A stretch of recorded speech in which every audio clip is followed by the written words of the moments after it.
bienvenidos y bienvenidas a la presentación del libro del Centro de Estudios del Desarrollo, Diálogos Constitucionales, Contenidos para un Nuevo Pacto Social en Chile, que hemos editado junto a Javier Cifuentes. Quiero saludar la presencia de Fernando Silva, quien es el director ejecutivo del Centro de Extensión del Senado. Está también junto a nosotros Leonardo Fernández, de la Fundación Konrad Adenauer. Así que quiero agradecerle a los dos por el apoyo que han brindado a esta actividad. El Centro de Estudios del Desarrollo es un espacio de diálogo y de deliberación entre distintas culturas políticas. Así lo concibió su fundador, Gabriel Valdés, en la década de los 80. Desde esa fecha se ha caracterizado por ser un centro que contribuye al pensamiento republicano y democrático, convocando a distintos actores y generaciones. En sus 40 años, ha contribuido permanentemente al diálogo republicano y a la calidad de la democracia y la esfera pública. Nuestro trabajo se puede ver reflejado permanentemente en talleres, seminarios, publicaciones, informes y en nuestro portal Asuntos Públicos, que a la fecha cuenta con 1.395 informes sobre coyuntura política, económica y social.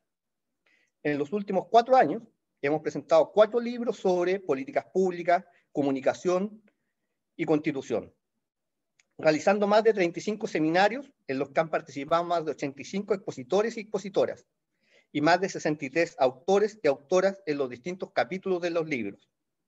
Adicionalmente, hemos desarrollado 4 escuelas de sustentabilidad, desarrollo y ciudadanía con la participación de más de 500 estudiantes secundarios. La realización de este libro la comenzamos en enero del 2020 y lo desarrollamos y presentamos durante la pandemia. Evidentemente, tuvimos que modificar nuestras actividades. Los 4 seminarios programados en el proyecto fueron seminarios virtuales, lo que no impidió que fueran encuentros de un gran nivel político e intelectual. Como les decía, este proyecto lo comenzamos en enero del 2020, 2 meses después del estallido social del año 2019, y cuando las elecciones que desarrollaremos en un poco más, en un par de días más hacia adelante, estaban programadas ya y agendadas, y obviamente la pandemia significó que modificáramos todo el calendario del año 2020.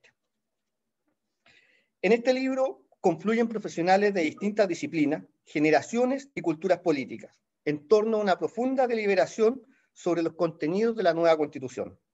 Es un libro de economistas, cientistas políticos, sociólogos, médicos, periodistas y abogadas y abogados. Como SED, tenemos la profunda convicción de que el diálogo entre distintas culturas políticas es fundamental para la consolidación de un Estado social y democrático de derecho. Como decía, el estallido social de octubre de 2019 permitió acelerar un proceso hacia una nueva Constitución. Digo acelerar porque creemos que este proceso ya se había iniciado en distintos momentos. Por ejemplo, las reformas constitucionales del año 2005 en el gobierno del presidente Lagos, o los encuentros locales autoconvocados en el gobierno de la presidenta Bachelet. También una serie de deliberaciones políticas e intelectuales desarrolladas en los partidos políticos, Congreso Nacional, universidades y centros de estudios que se han desarrollado durante los últimos años. Este es un proceso que comenzó hace un tiempo importante, donde han existido distintas contribuciones. El objetivo principal de este libro es contribuir con contenidos para la elaboración de la nueva Constitución, lo que no significa que no nos preocupemos del proceso constitucional propiamente tal, pero creemos que, aún quedando temas importantes por resolver, lo grueso del proceso ya se ha conversado y se ha resuelto. A menos de 30 días de la elección de los hombres y mujeres que redactarán la nueva Constitución, vemos con preocupación el poco debate en torno a los contenidos constitucionales. Probablemente lo que más necesitemos en los próximos meses sean propuestas, contenidos, diálogos, debates, conversar, conversar y conversar. Solo así lograremos construir una nueva Constitución. Esta nueva Constitución es un nuevo pacto social para Chile. Es un sueño común que tiene las grandes decisiones fundamentales de la comunidad. Constituye los valores y normas de convivencia política. Establece derechos y deberes. Distribuye el poder político y territorial. El nuevo pacto social que se plasma en la nueva Constitución debe ser producto de una profunda deliberación democrática. Desde el SED buscamos y buscaremos aportar con ideas, propuestas y un permanente espacio de deliberación política e intelectual para contribuir a la nueva Constitución y a un mejor país.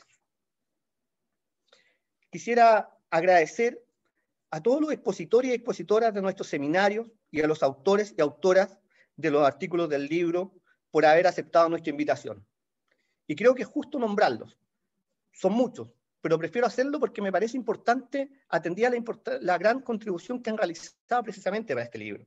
Entonces quisiera agradecer a Alejandra Benítez, Alejandra Pret, Ana María Silva, Andrés Peñalosa, Angélica Bonilla, Augusto Vigan, Camila Carballo, Carolina Velasco, Catalina Fernández, Daniel Enríquez, Esteban Smuleve, Fernando González, Flavio Quesada, José Maritano, Juan José Richter, Laura Mancilla, Leonardo Castillo, Marcos Vázquez, María Cristina Escudero, Mariana Ardiles, Mariana Canales, Martín Canesa, Paula Donoso, Ricardo Montero, Tomás de Rementería y Tomás Ilavaca.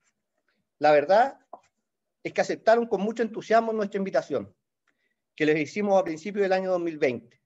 Muchos están fuera de Chile realizando estudios de posgrado, algunos están acá, y en medio de importantes compromisos académicos y familiares, se dieron el tiempo para participar y contribuir en este libro. Así que de verdad, muchas, muchas gracias por el aporte que han realizado a esta deliberación democrática. También quiero agradecer a la Fundación Konrad Adenauer por el apoyo brindado para la realización de este proyecto, y al Centro de Extensión del Senado por el patrocinio en la presentación de este libro.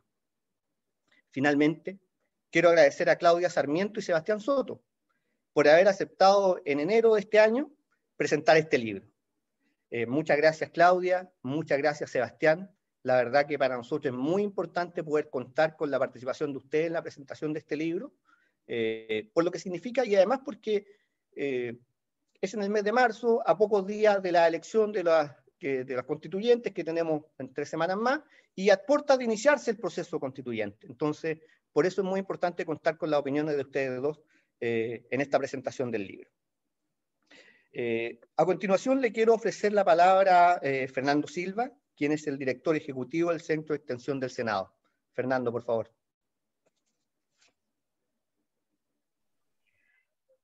Estás sin audio, Fernando.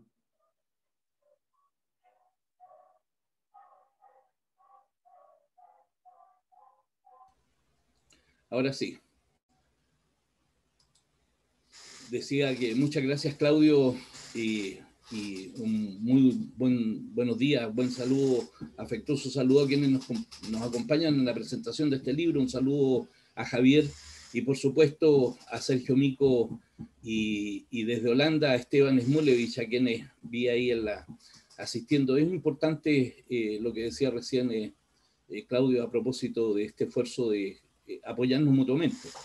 Para nosotros como Centro de Extensión del Senado y del Senado mismo es muy importante participar de esta presentación de este libro Diálogos Constitucionales, contenidos para un nuevo pacto social en Chile.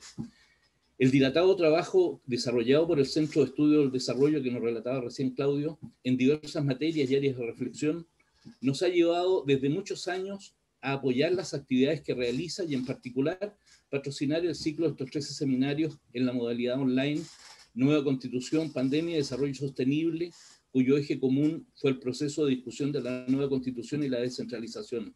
Uno de nuestros objetivos como Centro de Extensión del Senado es la conexión de la ciudadanía con la labor legislativa y con los senadores, y de estos con los temas e intereses de ella, la ciudadanía.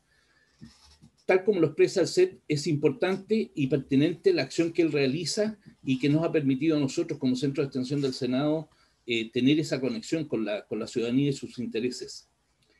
Los temas abordados en estos seminarios y en las actividades que realiza el Centro de Estudio del Desarrollo, desafío del proceso constituyente, derechos humanos, relaciones laborales, salud pública, procesos electorales, régimen de gobierno y seguridad social, gestión territorial y sostenibilidad, territorio de descentralización, seguridad social y pensiones, nueva constitución y procesos de descentralización, entre otros, son los que motivan este esfuerzo conjunto de apoyar la labor que realiza el CED. El texto que hoy nos entrega el CED es, sin lugar a dudas, un importante insumo para quienes resulten electos como integrantes de la Convención Constituyente. y, por cierto, para los propios parlamentarios. Reconocemos y felicitamos al CEP por esta gran labor y en particular a los editores Claudio Pérez y Javier Cifuentes por este trabajo desarrollado. Muchas gracias. Bien, muchas gracias, Fernando. A continuación, le voy a dar la palabra a Javier Cifuentes. Con Javier, este es el cuarto libro que editamos juntos. Así que la verdad es que hemos hecho creemos que es un importante trabajo que hemos hecho juntos, precisamente en la edición y en la convocatoria a distintas generaciones, distintas culturas políticas, cuestión que nos motiva y apasiona siempre desde el CEP. Javier Cifuentes, como decía, es coeditor del libro y además es investigador del CEP hace ya muchos años, y se va a referir precisamente al proyecto Diálogos Constitucionales que desarrollamos el año 2020 y en el que se enmarca la presentación de este libro. Javier. Muchas saludos a todos, a todas. Les agradezco la participación, la asistencia. Veo aquí a autores y autoras de este libro, colaboradores, veo familia también. Veo también amigos y amigas que han participado en las charlas, en el salón en el que estoy ahora. Y también, bueno, hay quizás personas que les interesó esta actividad, este libro. Así que feliz de estar con ustedes. Yo les quiero mostrar los cuatro libros que hemos lanzado. Los tengo aquí impresos, que políticas públicas para nuestro país, de el 2017. Después lanzamos Democracia y Políticas Públicas, aportes y propuestas para nuestro país, 2019. Comunicación política, desafíos para nuestra democracia. Y este último libro, que todavía no sé si lo habían visto, Diálogos Constitucionales, contenidos para un nuevo pacto social en nuestro país. Este es un libro que ya está disponible en nuestra página web, lo subimos en la mañana. Si ustedes van a la sección biblioteca y archivo, ya pueden descargar este libro, que es gratuito, y esperamos que lo puedan compartir con sus amigos, con los debates políticos en los que estén, digamos, implicados. Este libro, entonces, es fruto del ciclo que tuvimos el año pasado, de manera virtual, ¿cierto? En que conversamos de 4 temas específicamente sobre presidencialismo y régimen de gobierno. También conversamos de seguridad social y pensiones, de descentralización y de derecho a la salud. De esos 4 temas, ustedes verán artículos, pero este libro se compone de 19 artículos en total, que nosotros los hemos dividido en 2 partes. Una primera parte que yo no soy abogado, pero que los abogados llaman parte más dogmática sobre los derechos y deberes, sobre la dignidad. Y otra parte más relacionada con la orgánica de una constitución, aunque no solamente de ello, que tiene que ver con los estados, con el Estado, con las instituciones y con la participación. Por lo tanto, van a encontrar en este libro un aporte de contenido, ¿cierto? Pero también pensando un poquito ya en la imaginación, y luego las constituyentes que estén en la convención de cómo debiese desarrollarse un nuevo texto constitucional. Para nosotros es muy importante que ustedes puedan compartir esta discusión, este aporte. Son bastantes artículos. Acá hay distintas culturas políticas también las que están en discusión y debate. Es algo que a nosotros nos interesa como SED. Y por último, dejarlos invitados, invitadas. Este año viene muy cargado. Esperemos también que esta pandemia vaya de a poquito bajando su intensidad con nuevas medidas, con vacunas, pero nosotros vamos a estar este año también invitando a nuevos seminarios y talleres. Así que, por favor, sigan atentos a nuestras redes sociales y como le dije recién, el libro ya puede ser descargado en ced.cl, así como los otros tres libros que les mostré a continuación, y estamos muy dispuestos también a escuchar sugerencias, temas, propuestas que hayan para este próximo tiempo. Eso, muchas gracias, saludos. Gracias, Javier. Bien, como le había dicho en la primera parte, para presentar este libro, hemos convocado a dos personas que nos parece muy buen aporte para hacer una mirada respecto de lo que son los artículos, pero también porque han sido actores del proceso constitucional que se ha desarrollado durante los últimos años, han participado en distintas instancias académicas y políticas. Entonces nos pareció importante poder tener esa mirada. Como les decía, se trata de Claudia Sarmiento y Sebastián Soto. Va a partir realizando su presentación Claudia Sarmiento, quien es abogada de la Universidad de Chile, magíster en teoría legal, profesora de la Universidad Alberto Hurtado y la Universidad Adolfo Ibáñez, es colaboradora del Instituto Igualdad y además es integrante del directorio del Centro de Estudios del Desarrollo, así que está en su casa, está jugando desde la casa, Claudia. Muchas gracias por la presentación. Como yo soy local, ya tengo mi libro, entonces les puedo sacar un poco de pica. Está bueno. De verdad que vale la pena que le echen una mirada. Yo quiero agradecer la invitación que me hace el CED, y no solo porque soy de la casa, sino porque el CED hace de la vocación del encuentro un camino permanente. ¿Qué significa eso? Significa que lo que se busca hacer es hacer que personas de diferentes tradiciones políticas o culturales puedan confluir en un lugar en el que no se supone que todos pensemos igual, pero sí se espera que todos podamos dialogar. Y este libro que presentamos hoy es un esfuerzo en esa línea y también es una materia para celebrar el que tantas personas tan destacadas, además, hayan decidido contribuir en él.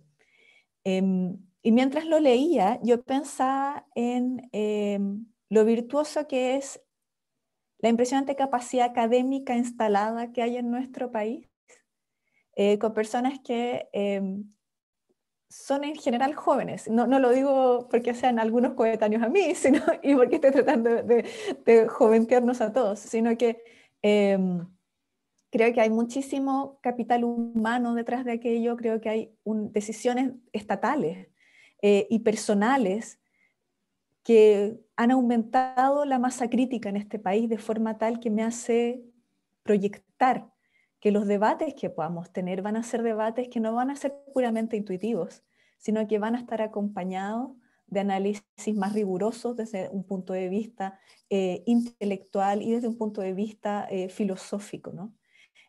Al menos a mí eso me llena de esperanza, y por eso felicito además a todos quienes hacen de la academia, o mejor aún, del cruce entre la academia y la política pública, su cancha cotidiana. Con esa perspectiva en mente, nosotros hicimos un pequeño ejercicio de coordinación, bastante libre en sus márgenes, con el profesor Soto, y yo me quedé con la primera parte del libro. Entonces, sin perjuicio que lo leí entero, voy a enfocarme en la parte de derechos fundamentales, más que en la segunda parte, en la parte orgánica. Tengo algunas observaciones que hacer sobre eso, pero para serles sincera, voy a enfocarme mucho más en la primera parte. Entonces, lo que les propongo para Claudio me va a avisar, pero yo de todas maneras voy a poner una alarma para no engolosinarme con el uso de la palabra. En este rato, lo que voy a hacer es primero contarles un poco de lo que a mí me llamó la atención y lo que creo que es interesante problematizar o destacar de los primeros artículos de la parte dogmática. Y después quiero contarles un poco cuáles fueron mis cavilaciones personales o qué fue lo que a mí me surgió con ocasión de la lectura, no solo de la primera parte, sino del libro completo ya. Entonces, el primer artículo es de Augusto Viengant, que sé que estás ahí, no sé si estoy diciendo bien tu apellido, pero espero haber estado cerca. Y es un artículo interesante, porque lo que busca hacer es invitarnos a pensar la dignidad humana, que es este concepto que él mismo dice, como hay personas ahora que reivindican el nombre de una plaza con la voz dignidad, ¿no? Y es parte de un sinfín de discursos que uno escucha. Y él lo mira y nos dice, bueno, ¿cuánto de esto es normativo? ¿Cuánto de esto puede constitucionalizarse o qué deberíamos mirar sobre eso? Y Augusto hace un tránsito histórico interesante porque nos dice, bueno, yo lo miro y veo que hay aproximaciones distintas a este concepto de dignidad. Una aproximación es más esencialista, otra aproximación, que es la que habitualmente los abogados miramos con, al menos los que estudiamos por ahí por Pío IX, estamos más cercanos a conocer, es la lógica de la racionalidad kantiana, ¿no? Que es aquel elemento que hace que nosotros digamos, bueno, estos seres que habitan en el planeta, estos humanos, reivindican para sí una dignidad. ¿Qué significa eso? ¿Qué implicancias tiene aquello? Y Augusto lo que hace es aterrizarlo, bueno, ¿cómo ha jugado esto en el contexto normativo? Y a partir de eso lo liga con el momento histórico de la Segunda Guerra Mundial y dice, bueno, cuando todo colapsa, cuando tenemos la hecatombe de la Segunda Guerra Mundial, que muchos podrían decir, bueno, esto pasa en Europa, no me afecta, pero lo cierto es que el cuestionamiento y las implicancias que tiene el momento de la Segunda Guerra Mundial son potentes y nos afectan a todos hasta el día de hoy, ¿no? Y de alguna manera dice, bueno, a partir de ese momento, ese hito, ese desconocer con un grado tan trágico, ¿no?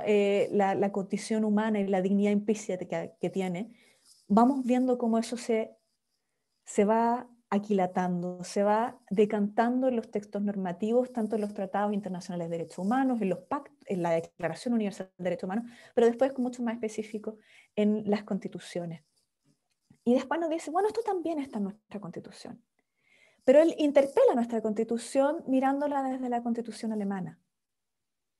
Y ahí nos dice, bueno, hay dos cuestiones que vamos a tener que saber responder en un futuro debate constitucional en Chile, que son súper interesantes de ver.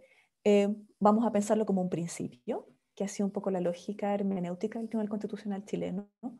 O vamos a asignarle un espacio de un derecho. ¿Y qué implicaría eso?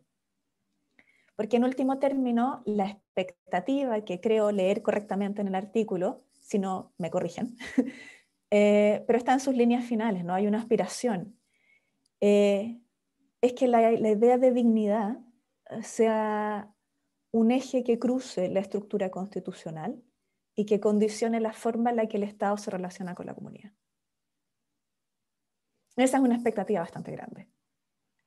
Y es una expectativa interesante que nos hace pensar, bueno, si la necesito ahora porque escasea ahora, que es aquello que yo distingo que está faltando, ¿no? El segundo texto, que estoy yendo en orden, el segundo texto es el de Juan José Richter Espinosa, que es sobre subsidiariedad y solidaridad. Y este texto es interesante, para mí al menos, por dos motivos. El primero es que una de las grandes discusiones que yo creo que vamos a tener en el seno de la Convención Constitucional es qué hacemos o no con el principio de subsidiariedad. Entonces ahí tenemos diferentes visiones. Hay quienes, como yo y algunos que distingo que están acá, no estamos tan conformes con el principio de subsidiariedad y estamos bogando, por ejemplo, incorporar una lógica de Estado social, democrático y de derecho. Dicho sea de paso, no significa que todos estemos de acuerdo en qué significa un Estado social, democrático y de derecho, porque evidentemente que hay mucho que decantar en ese diálogo, ¿no? Pero evidentemente que este va a ser uno de los debates más interesantes en la Convención Constitucional. Yo sé que Sebastián tiene una posición distinta, lo hemos conversado de hecho en otras instancias. Pero Juan José hace un ejercicio que es distinto al que yo he hecho conversando con Sebastián o el que se puede hacer en otros contextos. Él nos invita a resignificar el principio de subsidiariedad. Tiene una visión crítica, no necesariamente del texto de la Constitución, sino más bien tiene una, creo, tiene una visión crítica acerca de la interpretación hegemónica que se le ha hecho al texto. Y él lo construye esto desde la lógica de la doctrina social de la Iglesia, lo que para mí lo hace muy interesante, porque además yo soy una mujer laica y no tengo una formación católica, entonces para mí es un poco arcano todo el mundo de la religión y encuentro interesante cuando alguien me invita a racionalizarlo. Y lo que nos dice es, mire, hay una parte del principio de subsidiariedad que es negativa, pero pareciera que la forma en la que se ha interpretado lo lleva a un paroxismo en el cual existe una especie de eliminación de la posibilidad de solidaridad asociado al principio de subsidiariedad. Y carente de esta mirada es una forma incompleta de considerarlo. Y a mí me parece que es una interpretación, que es un ejercicio interesante, porque desde la misma lógica del principio de subsidiariedad, para alguien como yo que lo ha criticado, es interesante ver cómo existían al menos otros modelos alternativos de comprender la relación del Estado con la comunidad. Creo que ese es un ejercicio intelectual muy interesante y que ese cruce, ¿no? Esa lógica en cuanto de solidaridad, cuál va a ser el rol del Estado con relación con la comunidad, va a estar súper presente en el debate de la Convención Constitucional. El artículo de Camila Carballo y de Tomás y la Vaca es uno que se mete de lleno en educación. Ya no estamos hablando como de consideraciones previas como la dignidad, como una fundamentación de los derechos o como qué tipo de Estado vamos a tener para qué tipo de derecho, ¿no? Sino que ya entra de lleno en uno de los derechos que además ha sido posiblemente el derecho que más protesta social ha tenido asociada en los últimos 25 años. Yo recuerdo que cuando estaba en el pregrado en la Universidad de Chile de haber marchado por una educación pública de calidad, y me imagino que ese debate debe haber convocado a muchos de quienes están acá, ya sea como yo que marcharon, o después cuando estaba trabajando en la universidad, cuando vi que los estudiantes marchaban, o tal vez ustedes con hijos o nietos que lo hicieron. Y si bien la educación en Chile ha mutado muchísimo, si uno mira el catálogo de derechos fundamentales, el derecho a la educación es, sin lugar a dudas, el que más ha mutado. Aún pareciera ser que esta es una situación, que este es un derecho que no nos deja del todo satisfechos. Y lo que hacen estos autores es interesante en el sentido de que, y relacionado en parte con el debate sobre el tipo de Estado, hacen una mirada bastante crítica a la forma en la cual se estructura el rol del Estado en la educación,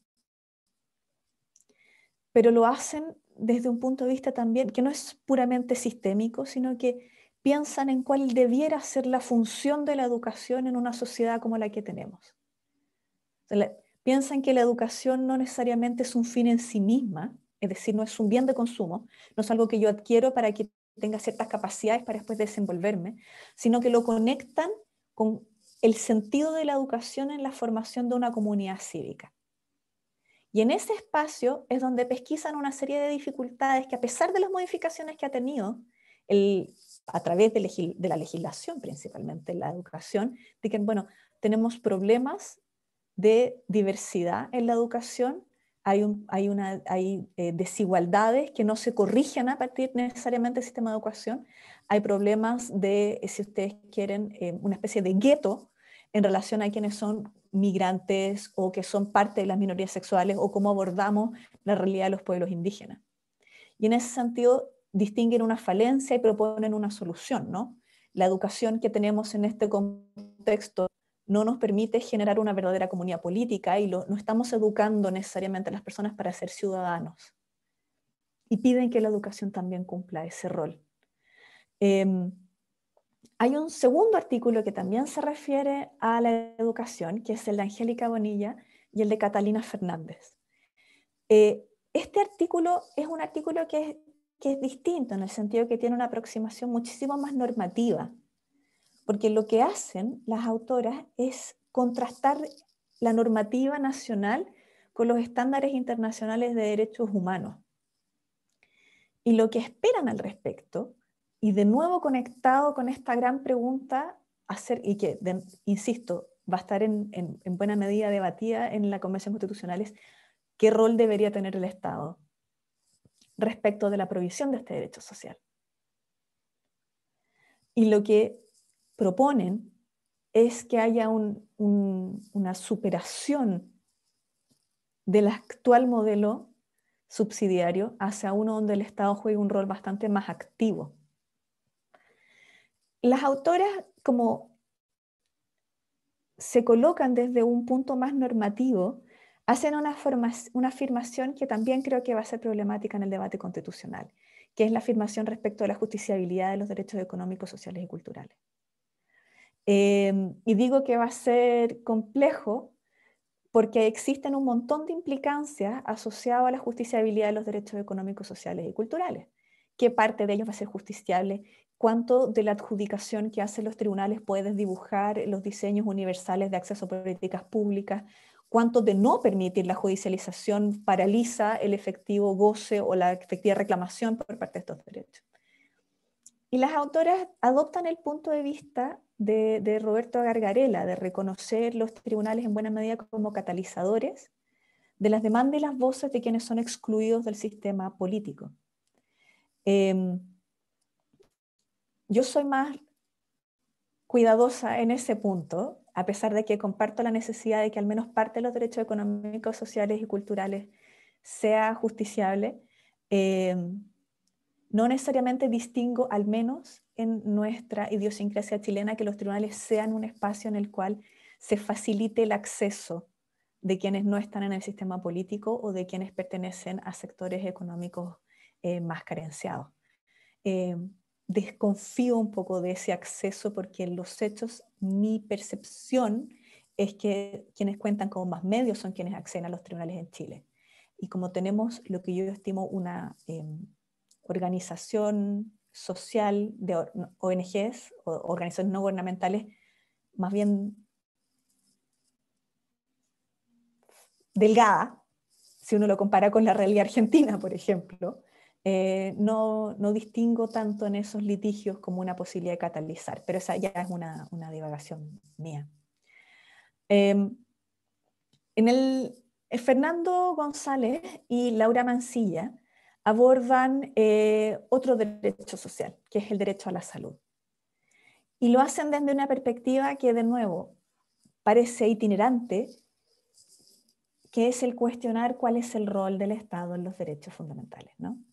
Y lo que nos dicen es, literalmente, la Constitución de 1980 no pretende hacerse cargo de los derechos sociales y asume este rol subsidiario en el cual retrotrae su acción para entregar a otros el cómo se gestiona esta situación. Y ponen el énfasis en la provisión, en otra lógica, en otra dinámica y con otra calidad del derecho a la salud.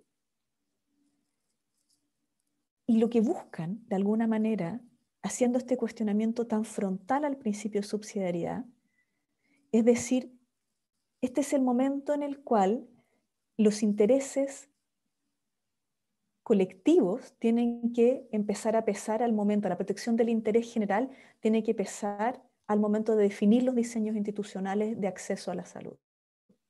Y creo que esa reflexión no puede ser más pertinente en un contexto de pandemia. Ahora, siendo súper sincera, me pasa que en este momento nosotros vemos como la red total pública y privada está integrada. Y uno podría pensar, bueno, si eso es posible hacerlo en un momento de excepcionalidad, ¿es factible hacerlo en un momento de normalidad? ¿Cuál debiera ser la regulación para aquello?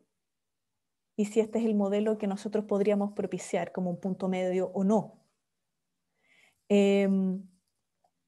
Hay otro artículo sobre derecho a la salud, que es el artículo de Alejandra Benítez y Carolina Velasco, que tiene también énfasis que es interesante destacar, que va muchísimo más a lo micro del derecho a la salud, pero que debieran ser pensados a propósito de los... Llevo 15 minutos, así que voy a apurarme un poco. Que debiera ser pensado a propósito de los debates legislativos que hay ahora, que son ¿cómo hacemos un sistema que esté disasociado de las características personales de los riesgos de salud que tenemos? En fácil, ¿puedo yo pagar lo mismo si soy mujer y estoy en edad fértil que una persona, que un hombre que está en la misma condición o que una persona que tiene una discapacidad severa? ¿Cómo consideramos la solidaridad en la contribución? Que fue el debate del Fondo Solidario, que en algún minuto se hace referencia también como una cuestión que sale de la discusión por considerarse inconstitucional. Y esta mirada de si cada persona puede o no escoger el sistema de salud, ¿cuánto distorsiona eso? Pero termina con algo que es interesante para considerar en los futuros diseños. Es indiferente, al menos desde el punto de vista de lo empírico que constatan ellas, cuál es el diseño constitucional para ver cómo rinde efectivamente el diseño a la salud. Lo importante es que queden trazados muy claramente los objetivos de aquello. Paula Donoso se refiere a la libertad sindical y lo ancla muchísimo más específicamente en la titularidad y en la posibilidad de que el sector público pueda ejercer el derecho a huelga o la negociación colectiva. Y el artículo es súper lúcido al utilizar los estándares internacionales de Organización Internacional del Trabajo y contrastar aquello no solo con, de nuevo, el texto constitucional, sino con la práctica, y lo liga específicamente con la sentencia del Tribunal Constitucional, que de alguna manera cuestiona o elimina de la posibilidad del legislador la existencia de la titularidad de los sindicatos de la negociación, y lo encuentra solo los trabajadores, lo que tiene el efecto alternativo de atomizar la situación de los sindicatos, ¿no? Y en la negociación. Y va a ser muy interesante cómo aquello juegue o no en uno de estos, en un diseño constitucional que sin lugar a duda va a estar dentro de lo más complejo. Me voy a apurar en lo que resta, porque me queda muy poco. Existe un artículo muy interesante de Leonardo Castillo sobre la protección constitucional de la propiedad industrial.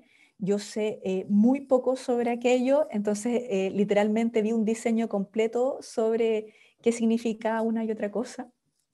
Y voy a detenerme rápidamente en el artículo sobre las cargas públicas de Andrés Peñalosa. Andrés dice que tenemos una ideología que sobreprotege la propiedad y que no hay necesariamente problemas en el texto de la Constitución del 80. Yo no comparto tanto ese diagnóstico, pero además creo que sería interesante analizar cómo podemos disasociar el texto de la interpretación que se hacen. Yo ahí pienso como la lógica de Hart de decir, bueno, los textos son lo que dicen sus autores que son. Entonces no veo de qué manera podríamos mantener la misma estructura del artículo 19, 24 y del 25, digamos, y no tener una sobreprotección de la propiedad como está entendida ahora. El artículo de Martín Canessa hace una mirada súper dura a la ausencia del derecho a la vivienda en la Constitución. Y si ustedes se fijan y revisan todos los proyectos de los centros de estudio, bueno, al menos desde Evópoli hasta el Frente Amplio, todos reivindican la incorporación del derecho a la vivienda en la Constitución. Y esa es una constatación súper interesante. Y además lo califican, tal y como lo propone Martín. No es derecho a la vivienda secas, es derecho a la vivienda adecuada o digna. En la propuesta de Martín, además, se asocia a la construcción de la ciudad. Solo quiero destacar dos cosas antes de Claudio, Javier, perdónenme, mi mínima reflexión sobre los artículos. Me pareció interesante rescatar la mirada que tiene Esteban y que Smulowicz y la Aleprecht sobre construir sobre todo la parte de ellos, pero también las otras partes sobre descentralización, de construir desde los territorios, construir desde las realidades. Buena parte de quienes formen parte de la Convención Constitucional no van a venir de Santiago, más allá de que haya infinitos candidatos en el Distrito 10, sino que van a venir de regiones.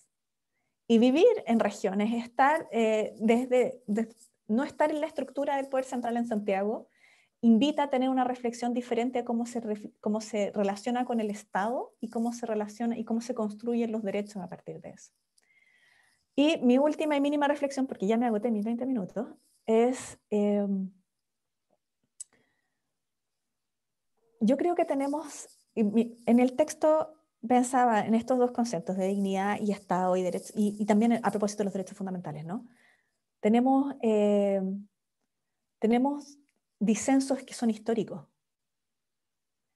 Ninguno, si nosotros viviéramos o hiciéramos un ejercicio en la que nos propone Rawls, por ejemplo, de pensar en este contrato social desde el velo de la ignorancia, muy desde la racionalidad, a lo mejor yo diría, bueno, va a ser fácil coincidir en ciertos mínimos, pero ninguno de nosotros opera desde ahí.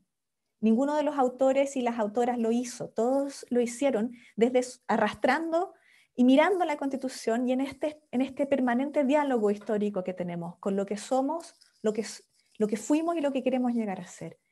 Y soy una optimista empedernida, para mí opera como un mecanismo de defensa, pero a ratos pienso que la Convención Constitucional puede convertirse en un conjunto de voces paralelas, porque estamos viendo un espectáculo bastante triste de fragmentación política, en el que incluso las personas que reivindican una acción colectiva prefieren anquilosarse en su propia identidad y no ser parte de un proceso colectivo que después demandan, ¿no? Entonces creo y veo un riesgo en que la Convención Constitucional no sea un diálogo, sino que sea, perdónenme, un griterío. Y espero que no lo sea. Y creo que el aporte que hace este libro desde una mirada aquilatada de los contenidos del texto es muy importante, porque en último término espero que nuestra generación esté a la altura del desafío.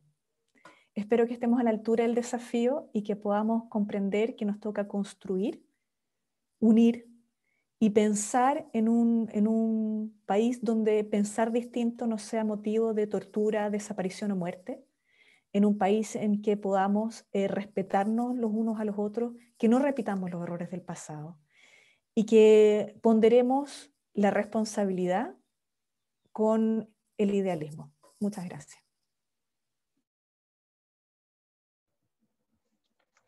Muchas gracias, Claudia, por tu presentación, por los comentarios realizados precisamente a los artículos de este libro y sobre todo por relevar la importancia del diálogo, el análisis crítico, el esperanzador también de lo que puede ser el proceso constitucional hacia adelante. Como les decía, nuestro segundo comentarista es Sebastián Soto.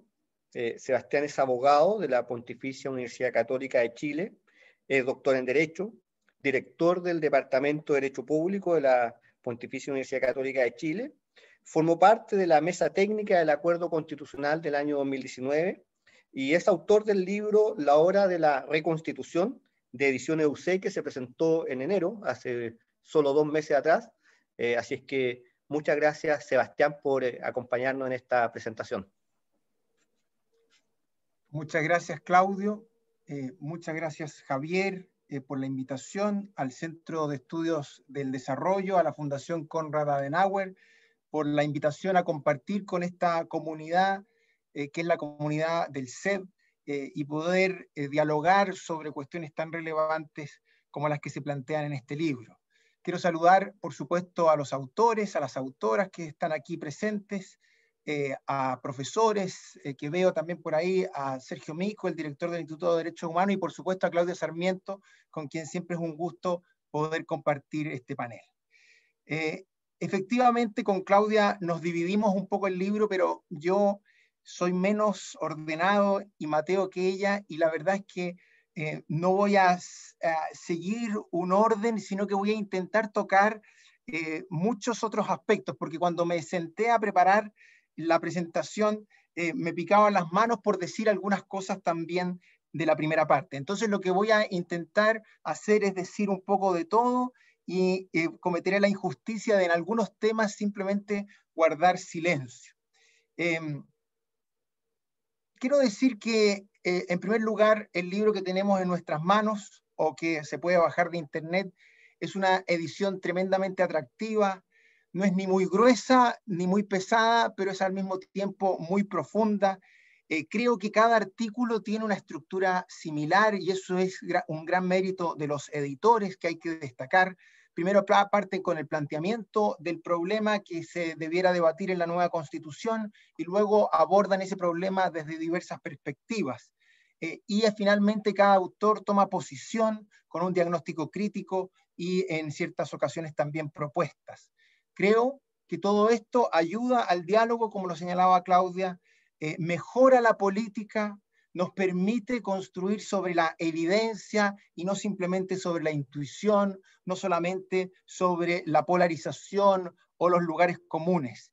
Y también nos permite discrepar, nos ayuda y nos enseña a discrepar, puesto que, lo debo reconocer, hay muchas cosas, planteamientos que se hacen en el libro de los cuales yo discrepo. Pero más allá de eso, creo que la forma de hacerlo, la perspectiva y la densidad con que cada artículo aborda las distintas preguntas nos deben llevar a felicitar a los autores y a los editores. Esa mirada general, paso ahora a una mirada más específica y luego algunos puntos más concretos sobre 3 temas que no quiero dejar de tocar. Primero, quiero detenerme en las perspectivas que en general muchos de los trabajos adquieren al momento de ser leídos. La primera es una perspectiva histórica. Muchos de los capítulos dialogan con el pasado, con nuestra propia historia constitucional. Y eso a mí me llevó a recordar esa hermosa analogía de Carlos Nino, un constitucionalista argentino que murió en los 90, al cual yo admiro muchísimo, que concibe la escrituración de las constituciones como la construcción de catedrales en la Edad Media. Es decir, estas catedrales que van siendo construidas de generación en generación. Que la nueva generación que construye la catedral la escribe, o más bien la construye, sobre la base de lo que venía haciendo la otra generación. Y Nino nos dice, bueno, así se escriben constituciones. No podemos simplemente olvidar, superar completamente aquello que ya fue escrito por las generaciones anteriores, porque cada generación que escribe su constitución o cada generación que escribe una constitución lo hace sobre la base de nuestra propia tradición, de nuestros propios traumas, de nuestra propia experiencia. Y pienso que algunos textos de este libro nos acercan de un modo muy sugerente a eso. Por ejemplo, el texto de Juan José Richter sobre subsidiariedad y solidaridad, a mí me parece que más allá de las coincidencias o diferencias, aborda una pregunta fundamental como es el rol del Estado desde la relación entre la subsidiariedad y la solidaridad. Y como todos nosotros sabemos, llevamos 40 años en la dogmática chilena discutiendo sobre este tema, que se ha construido categorías sobre subsidiariedad, sobre lo que debemos entender por ella, lo que es correcto, lo que es incorrecto, entender de aquello que dice la Constitución al respecto. Entonces a mí me parece que simplemente olvidarlo, simplemente hacer que no existió, me parece equivocado. Pienso que es más leal a la figura de Nino mantener un cierto continuo intelectual con el debate que se generó en la Constitución vigente. Me pregunto si no sería más razonable discutir la faceta activa del Estado en torno a estas cláusulas que ya han sido objeto de deliberación y configuración dogmática. Esto incluso si es que queremos cambiar el rumbo y promover fórmulas más intervencionistas. Creo que para discutir de la nueva Constitución sobre el rol del Estado tiene sentido hacerlo desde la subsidiariedad. Y el artículo de Juan José Richter nos ilumina esa perspectiva. Incluso tiene sentido hacerlo desde la subsidiariedad si es que queremos avanzar en sentido opuesto. Pero emigrar, pero trasladarnos de lleno a otras cláusulas que son igualmente ambiguas como las que como lo que nos planteaba Claudia, como sería el Estado Social de Derecho, creo que olvida estos 40 años, genera un paréntesis más que un continuo intelectual.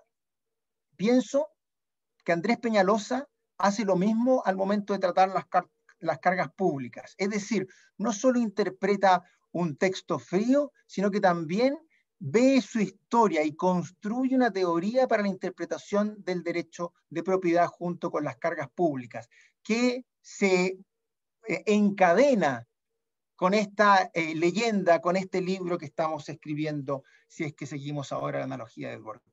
En fin, en muchos de los artículos hay un vínculo con la historia que yo creo que no debemos desatender. Y esa perspectiva la celebro.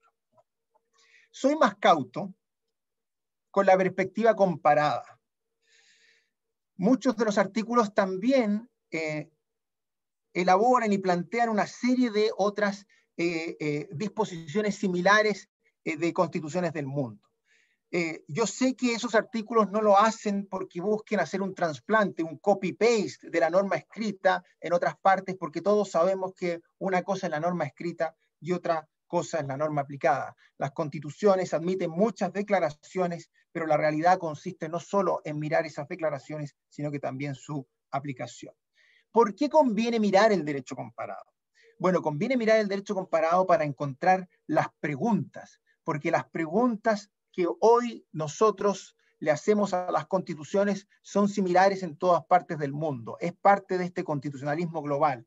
Y por eso en muchas partes se discute sobre temas que aborda este libro, como la dignidad que Augusto Vigan nos proponía, como la descentralización que los textos de Esteban Smulevich y Alejandra Precht, junto con el de Daniela Enríquez, también plantean, con esta idea, por ejemplo, que plantea el texto de Esteban y Alejandra, de los mecanismos de coordinación que son claves hoy día para evitar la conflictividad. Todas esas son miradas comparadas que nos permiten hacer las preguntas precisas. Pero el derecho comparado no necesariamente nos sirve para encontrar las respuestas. Por eso importar acríticamente declaraciones, cláusulas, modelos, creo que no es el camino. Y por eso entonces cuando Fernando González y Laura Mancilla exponen los elementos del derecho a la salud y destacan la Constitución de Portugal, o por ejemplo cuando Marco Vázquez examina el derecho a la seguridad social en las constituciones de Argentina, Colombia, España y Perú, o cuando Leonardo Castillo hace lo propio con el derecho de propiedad industrial, pienso que lo hacen no para sugerir su trasplante, sino que para mostrar que hay preguntas temáticas que deben ser abordadas. ¿Y dónde están esas respuestas? Bueno, esas respuestas posiblemente están acá, en nuestro país, en nuestra historia, no en las cláusulas extranjeras. Nuestros precompromisos, nuestros traumas, nuestras esperanzas, nuestros fantasmas, porque cuántos fantasmas están dormidos en la Constitución, y yo espero que no los despertemos. Pues bien, todo eso en alguna medida nos ofrece las respuestas y no necesariamente cláusulas que importemos del derecho comparado. Con todo, igual creo, como digo, es importante mirar el derecho comparado para hacerse las preguntas, pero esas respuestas posiblemente están entre nosotros. Bien, con esas dos miradas paso ahora a la segunda parte de mi presentación, en la cual quiero hacer tres análisis concretos sobre temas más específicos y tal vez también sobre algunos artículos más específicos. El primero es la discusión sobre el régimen de gobierno. Yo la verdad es que hace algún tiempo emprendí una cruzada que a veces pienso puede ser una obsesión, ya no lo sé, no sé distinguirlo, pero lo cierto es que es una discusión que me quita el sueño sobre el futuro régimen de gobierno. Pienso que es de los temas más importantes el cómo tomamos nuestras decisiones que deberá enfrentar la convención. Y aquí tenemos los trabajos de Cristina Escudero, que promueve un semipresidencialismo de cohabitación, que son gobiernos mayoritarios que nos dice evitan el conflicto entre poderes y la inestabilidad del sistema. Y también tenemos el artículo de Mariana Canales, que al contrario sostiene que el presidencialismo tiene un nivel de arraigo que favorece la representación y también la gobernabilidad. Yo tengo severos problemas con el semipresidencialismo. A mi juicio, el semipresidencialismo tiene algunas dificultades, una de las cuales creo es el problema de la fronda, es decir, un grupo pequeño que se impone a la voluntad ciudadana. Ese grupo pequeño es una fronda legislativa que instala un jefe de gobierno y que ese jefe de gobierno impide o le quita el poder al jefe de Estado, que es electo por millones y millones de chilenos. Es difícil lograr transmitir esta decisión de que los chilenos eligen a un jefe de Estado que tiene poco poder, puesto que el gobierno lo ejerce el elegido por la fronda. También creo que el semipresidencialismo nos trae el problema de la parálisis, es decir, traslada el conflicto que nosotros conocemos hoy día entre ejecutivo y legislativo, lo lleva al interior de la moneda, sobre todo cuando hay cohabitación entre el jefe de Estado y el jefe de gobierno. Y yo creo que el conflicto al interior de un poder tan relevante como el ejecutivo conduce a la parálisis. Por eso, entre otras cosas, los franceses en la última década han intentado establecer una serie de reformas para evitar por todas las vías la cohabitación. Creo que en nuestro sistema, un sistema multipartidista, sería muy complejo evitar la cohabitación, y pienso entonces que la parálisis estaría a la orden del día. Y también pienso que el semipresidencialismo nos trae problemas de estabilidad, porque para gobernar se requiere estar constantemente consiguiendo la mayoría del Congreso en un régimen semipresidencial. Hoy, en un régimen presidencial, en cambio, para gobernar no se requiere la mayoría del Congreso, se requiere para legislar, que es un subconjunto de eso que llamamos gobernar.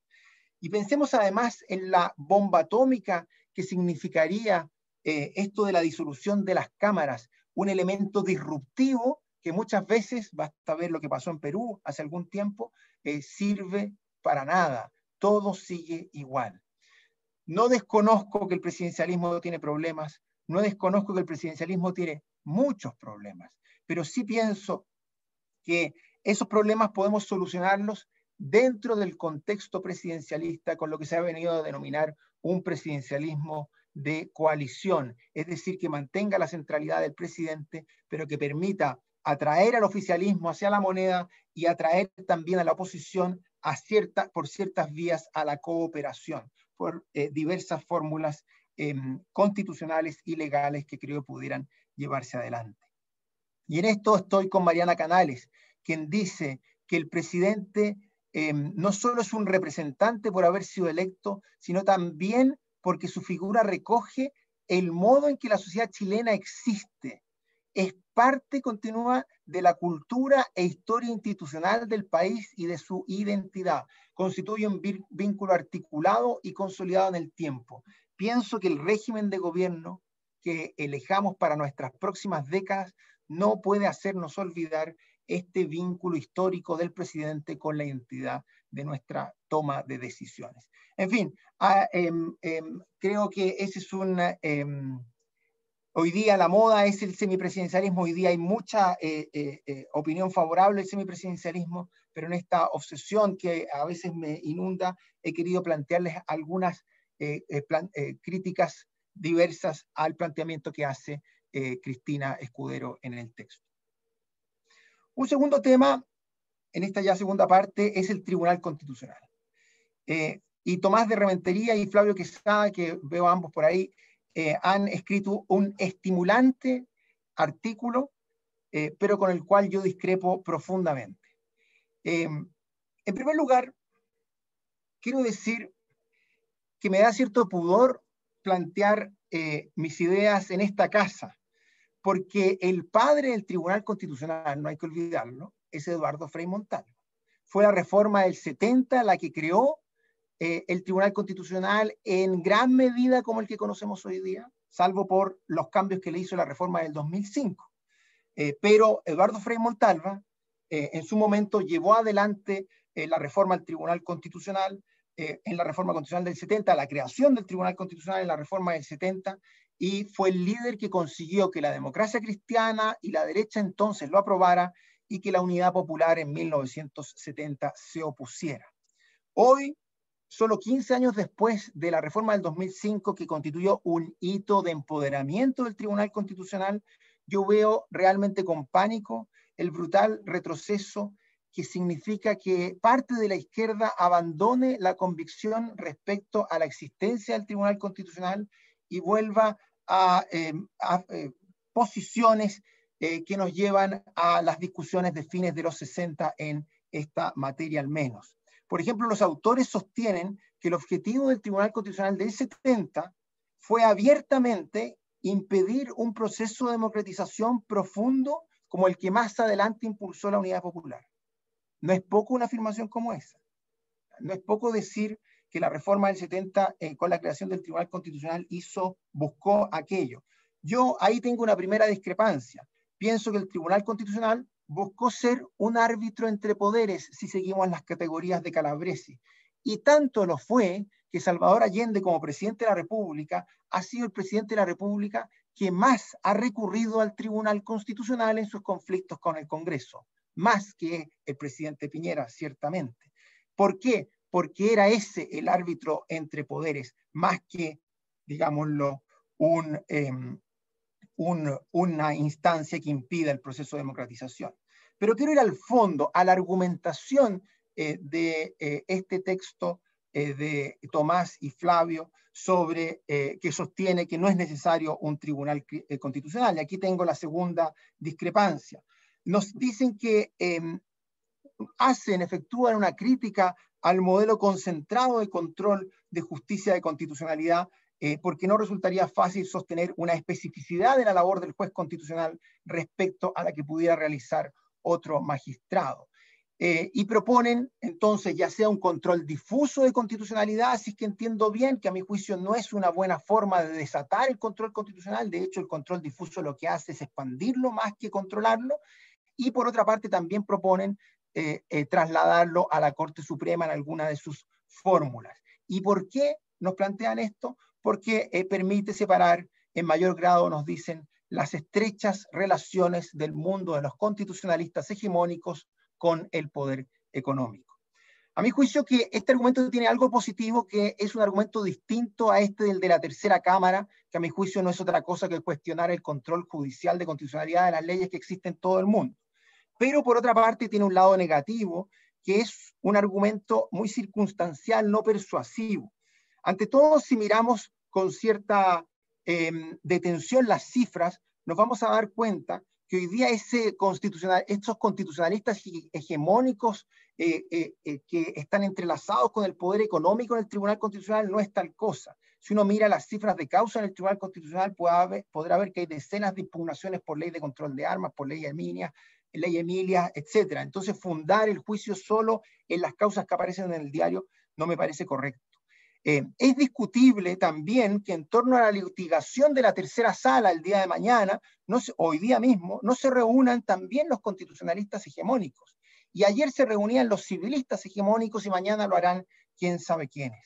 Pareciera que el problema que preocupa a los autores poco tiene que ver entonces con la existencia del Tribunal Constitucional y más tiene que ver quizás con su integración o con la forma elitista de ejercer el derecho en Chile, porque hay que decirlo, así también es en todas las partes y desde tiempos inmemoriales, porque la profesión jurídica hasta hace poco tiempo ha sido ciertamente una cuestión de élite.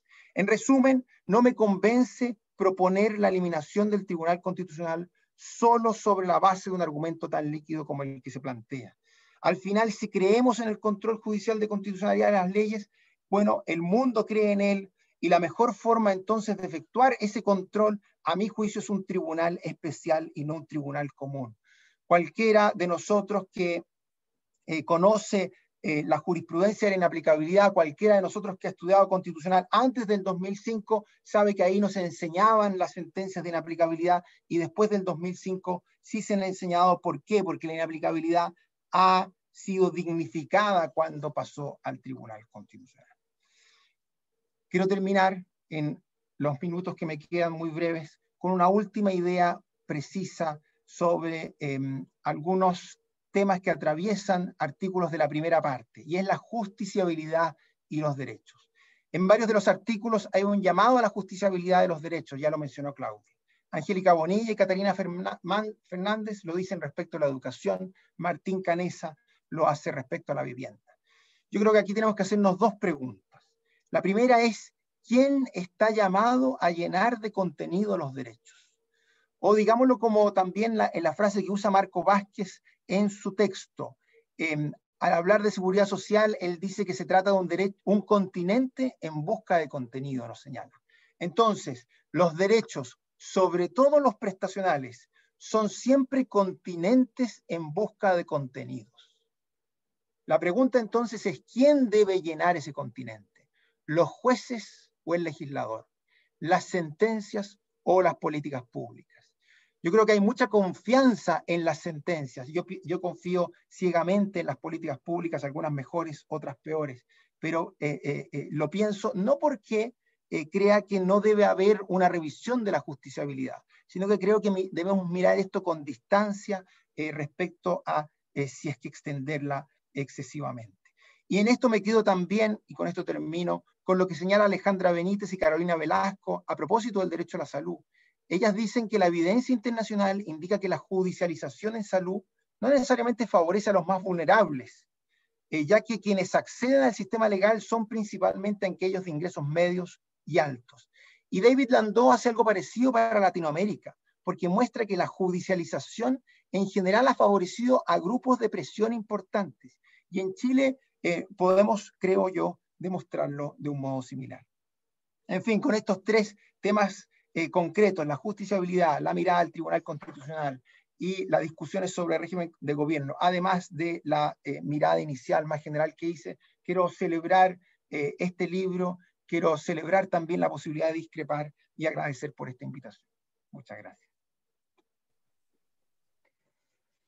Muchas gracias, Sebastián, por tu presentación, tus comentarios a los distintos artículos del libro y sobre todo por, yo diría, por la sinceridad en la opinión. La idea de esto también, y así lo conversamos con Claudia, Sebastián, es el derecho a discrepar, y esto se trata precisamente de un diálogo de distintas culturas políticas. Así que de verdad, muchas gracias, Sebastián, por la presentación, muchas gracias, Claudia, por tu presentación.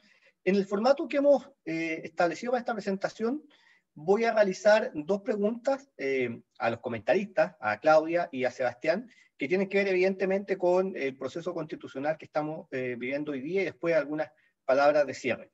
Yo quisiera preguntarles dos cosas, como decía. Una, y se han referido ustedes ya en cierta medida a esto, pero quisiera a lo mejor como un ejercicio de sistematizar, en cuanto a los contenidos, los nudos críticos que pueden identificar, es decir, aquellos temas que van a ser los más complejos en la discusión constitucional. Podríamos decir algunos temas en materia de derechos. Claudia señalaba algunos bien importantes, lo que tiene que ver con salud, educación, trabajo. Sebastián se refirió más bien a los temas orgánicos, tribunal constitucional, tipo de gobierno. Pero quisiera, en un ejercicio de sistematización por parte de ustedes, cuáles son esos nudos críticos que uno pudiera ver que van a ser los más complejos y sobre los cuales debiera existir más instancias de conversación y diálogo. Y lo segundo tiene que ver con el funcionamiento ya propiamente tal de la Convención Constitucional. Es decir, me refiero a la toma de decisión, a los mecanismos de toma de decisión, a la transparencia. Hay una discusión que se ha dado mucho en los últimos meses sobre la forma de la toma de discusión y la deliberación que va a ocurrir en la Convención Constitucional. Entonces, quisiera pedirle su opinión sobre estos dos temas. No sé quién de los dos prefiere partir, Sebastián, Claudia, no tengo un orden para esto. Sea, ¿quieres partir tú? Porque como partí yo, creo que es como injusto dejarte, o sea, como... Ni un problema. Parto yo, ni un problema. Bueno, respecto a lo primero, Claudio, yo creo que al menos como lo veo yo, van a haber muchas discusiones, pero tres de ellas van a ser muy relevantes. La primera es el rol del Estado, la forma en que esto se configura y la manera en que esto aterriza en un texto constitucional. Obviamente es imposible generar una sola regla, sino que en esto será posiblemente más a nivel de principio. Luego va a haber una discusión sobre el poder. Y ahí tenemos distintas dimensiones. Primero, sobre cómo repartimos el poder entre Congreso y Ejecutivo, es decir, una discusión sobre régimen de gobierno. También va a haber una discusión de cómo repartimos el poder entre Santiago y regiones. Claudia lo decía muy bien, por primera vez en nuestra historia esta constitución va a ser escrita por personas que mayoritariamente no vienen de Santiago. Y eso entonces va a generar un efecto. Y en la segunda dimensión de la discusión de poderes, entonces, cómo repartimos esto que denominamos, o cómo regulamos esto que denominamos la descentralización. Y la tercera, a nivel de poder, dimensión, creo yo, es la relación entre, llamémosle, mayorías y contramayorías, o entre mayorías y órganos de control. No solo pienso el Tribunal Constitucional, sino pienso el Poder Judicial, la Contraloría, el Banco Central y tantos otros. Y pienso que ahí también, por nuestra propia historia, es que vamos a tener discusiones interesantes. Una tercera área muy importante va a ser el catálogo de derechos, y obviamente cada derecho va a ser objeto de discusión. Pienso también que nuestra primera debate ahí va a ser si seguir un modelo más latinoamericano, llamémosle, es decir, con más de catálogos aspiracionales, o un modelo más europeo, que si bien no hay fronteras muy claras, pero podemos decir de catálogos más pragmáticos. Con todo lo simplista que es hacer esa distinción, lo reconozco. También creo que dentro del catálogo de derechos va a haber una subdiscusión que dice relación con la temática indígena. Eso pudiera ser un mapeo muy rápido en este minuto de los temas que yo creo van a estar ahí sobre la mesa, y posiblemente muchos más. Pero ahí quedo hasta ahí. No sé si contesto de inmediato la segunda parte. Sí, yo diría las dos preguntas juntos. Ya. Respecto a la convención, yo tiendo a pensar que la discusión del reglamento es una discusión que es fundamental, no cabe ninguna duda, pero yo tiendo a creer que pudiera ser una discusión más bien breve. ¿Y por qué? Porque hay conciencia de la importancia de mostrar señales de avance, de mostrar acuerdos. Yo creo que cada convencional, en la cultura que va a intentar traer a la convención, espero no sea la cultura que a veces uno ve en el Parlamento, y sea una cultura más políticamente más sana, y en consecuencia la ansiedad va a requerir mostrar avances. Y entonces yo esperaría que las cuestiones del reglamento, hay muchas en donde básicamente falta algunos detalles, quizás el procedimiento requiere alguna reflexión mayor, pero en mi experiencia, al menos legislativa, creo que nosotros debiéramos pensar un procedimiento que yo he denominado procedimiento circular, pensando siempre en la posibilidad de estar constantemente en revisión los textos que vayan aprobando las comisiones. No muy distinto a lo que como hoy día operan las cámaras, solo que las cámaras hoy día operan linealmente, puesto que esto siempre va avanzando en sistemas bicamerales. En sistemas unicamerales, en algún momento el punto final, aquí el punto final es cuando tenemos la nueva constitución por los 2/3, o tenemos la nueva constitución para hacerla más fácil, o 2, cuando se cumple el plazo, ¿no? Por lo tanto, no hay un punto final procedimental como ocurre en el proceso legislativo, pero eso no nos debería llevar a alejarnos completamente de la cultura procedimental de nuestro procedimiento legislativo, que tiene ya casi 200 años. Y en otros temas más específicos, bueno, se ha discutido mucho sobre la regla de 2/3, dónde distribuirla, cómo hacerlo, también el tema de la transparencia, si es que generar o no algunas instancias de negociación más reservadas, pero institucionales, porque de lo contrario las instancias de negociación reservadas van a ser no institucionales.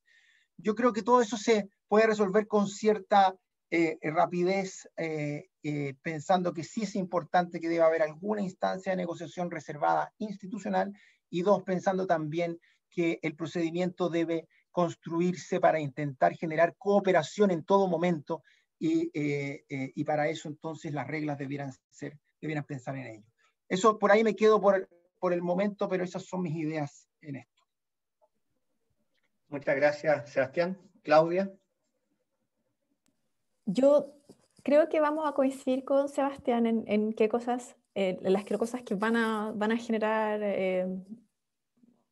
disenso, que van a ser nudos críticos. A ver, yo creo que en materia de derechos fundamentales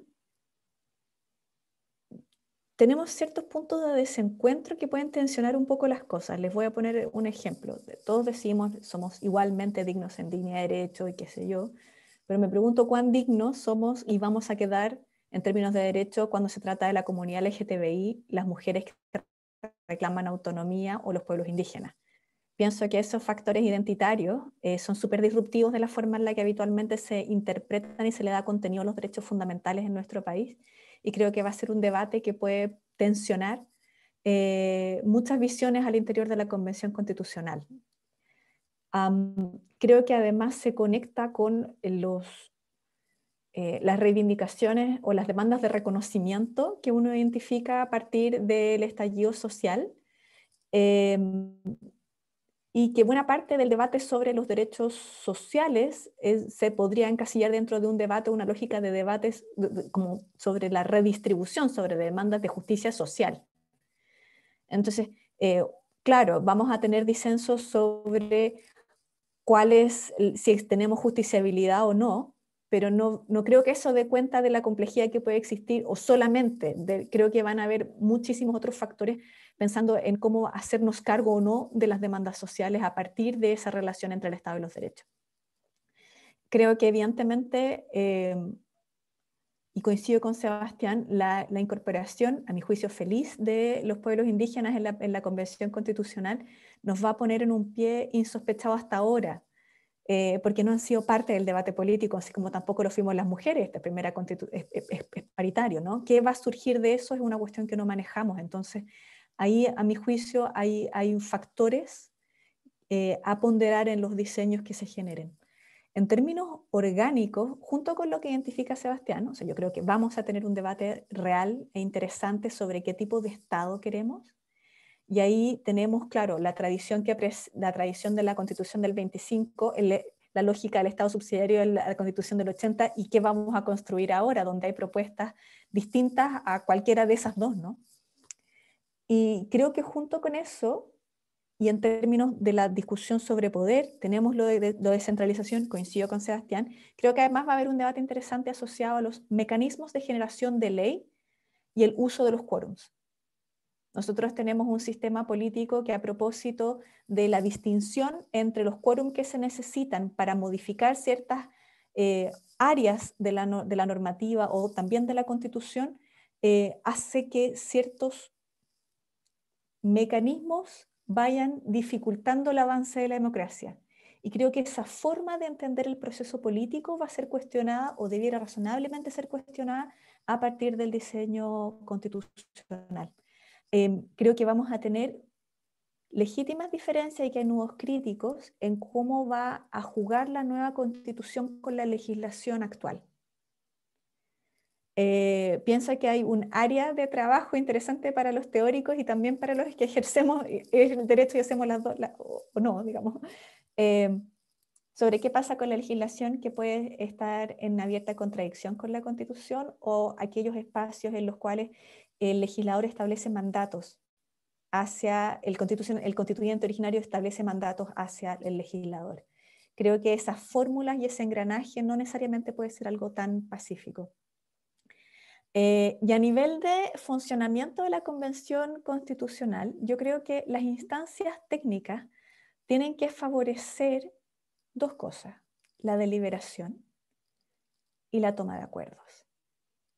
Y el rol que debieran tener las instancias técnicas es el de permitir la coherencia general del texto, pero no resolver los disensos políticos a través de la técnica. Y ese va a ser un desafío para quienes se instalen en la Secretaría Técnica y del reglamento que se genere. Y respecto de la transparencia, yo soy muy amiga de la transparencia. Creo que la ciudadanía tiene que compartir el proceso más allá del resultado, y tiene que ser accesible para ellos y ellas los debates que ahí se estén generando. Creo que tiene que ser súper pedagógico, el poder presenciarlo, el poder interpelarlo, es una forma de que todos seamos parte de la construcción de este texto, que no es un texto para abogados, es un texto para nuestro país entero. Entonces, comprendo la necesidad de tener instancias de diálogo reguladas, pero creo que esas deberían ser muy calificadas, muy específicas y muy acotadas. Creo que hay dos factores adicionales que ponderar, y con esto prometo quedarme callada, que están asociados a la probidad. Es muy importante que los convencionales constituyentes estén acogidos a las lógicas de la probidad y que estén bajo el estatuto de alguna manera de los funcionarios públicos, porque nos va a permitir transparentar, por ejemplo, cuántas reuniones reciben por la ley del lobby, o transparentar a través de las declaraciones de patrimonio si existen incompatibilidades respecto de ciertas materias. Bien, mal o regular, la ciudadanía tiene inquietudes respecto de cómo opera la clase política, y creo que en la mayor extensión posible, cualquier espacio para inquietud o para desconfianza se borra o se morigera con transparencia y con probidad. Eso. Muchas gracias, Claudia. Muchas gracias, Sebastián, por las presentaciones. Yo, antes de terminar, quisiera simplemente hacer algunas breves reflexiones. Quisiera señalar lo importante que ha sido para el CED, para el Centro de Estudios del Desarrollo, la discusión sobre los contenidos respecto a una nueva constitución. Si ustedes hacen el ejercicio de mirar el primero de los 4 libros que hemos hecho mención en esta presentación, el libro que presentamos en el año 2017, ya viene con artículos precisamente sobre los temas constitucionales. Y hay una continuidad entre ese libro y lo que estamos haciendo hoy día, que ha pasado también sin duda por los libros 2 y 3 del año 2019 principalmente. Pero esto también se complementa con toda una discusión muy rica y muy interesante que hemos dado en el portal Asuntos Públicos sobre los temas constitucionales. El portal Asuntos Públicos tiene 20 años, yo ya señalé que tiene más de 1.300 informes, y el primero de sus artículos, que es del año 2000, habla sobre una nueva constitución, y a ese artículo le siguen 34 artículos, 34 informes de asuntos públicos que se han publicado durante los últimos 20 años, con distintos temas sobre la nueva constitución. Entonces, la discusión sobre la nueva constitución, yo señalaba en mi presentación al inicio, es de mucho tiempo, y en el CED la hemos abordado así, y esperamos haber sido y seguir siendo el espacio de contribuir precisamente a este diálogo constitucional. Quiero agradecer también la presencia de Sergio Mico, que está en esta presentación del libro, que es el director del Instituto Nacional de Derecho Humano, pero que además es expresidente del directorio del CED, así que muchas gracias, Sergio, por acompañarnos. Yo les quiero dejar una invitación abierta a los próximos seminarios de este año. Este año nuestro principal foco como institución va a estar en torno al debate constitucional y centrado en la discusión de derechos y deberes, pero también sobre las instituciones, la parte orgánica de la Constitución. El justo equilibrio de la discusión de estas dos partes nos parece que es un aporte relevante que podemos hacer a la discusión constitucional. Y yo solo para cerrar, ¿qué buscamos con la publicación de todos estos libros, con la publicación, con la elaboración de todos estos seminarios, estos talleres, a veces con temas muy distintos, pero yo diría que tienen un eje central, y yo creo que es una invitación, una convocatoria, una incitación a la participación en lo público, a hacernos cargos como generación, y aquí hay distintas generaciones, pero hay una generación que es la mía, la nuestra, que evidentemente, lo señalaban anteriormente, va a jugar un rol importante en el devenir de nuestro país hacia adelante. Y es la invitación a reivindicar el valor y la importancia de la política. En medio de tanto descrédito de instituciones públicas, yo creo que es importante reivindicar el actuar comunitario, el actuar colectivo, reivindicar la política, y yo diría nada más político que el diálogo que hemos hecho hoy día en torno a contenidos. Y eso es reivindicar la importancia de la calidad de la esfera pública al final del día. De verdad, no me quiero exponer más, yo estoy muy contento y espero, y creo que en eso represento a Javier y a quienes forman parte del CED, a quienes forman parte del directorio, a quienes han formado parte y siguen formando parte de esta comunidad que hemos ido constituyendo durante muchos años. Quienes han escrito en este libro son personas que han dialogado constantemente en los seminarios del CED que hemos hecho, ya sea como expositores o como público. Permanentemente vienen. Hay algunos que en este libro se repiten el plato escribiendo en un libro del CED, lo cual nos llena de mucha emoción. La verdad es que les quiero dar las gracias. Muchas gracias a todos y todas por habernos acompañado este día en la presentación del libro. Sin duda nos seguiremos viendo. Muchas gracias, Claudia. Muchas gracias, Sebastián. Que tengan un muy buen día. Muchas gracias a ustedes por la invitación. Muchas gracias. Chao, chao. Gracias.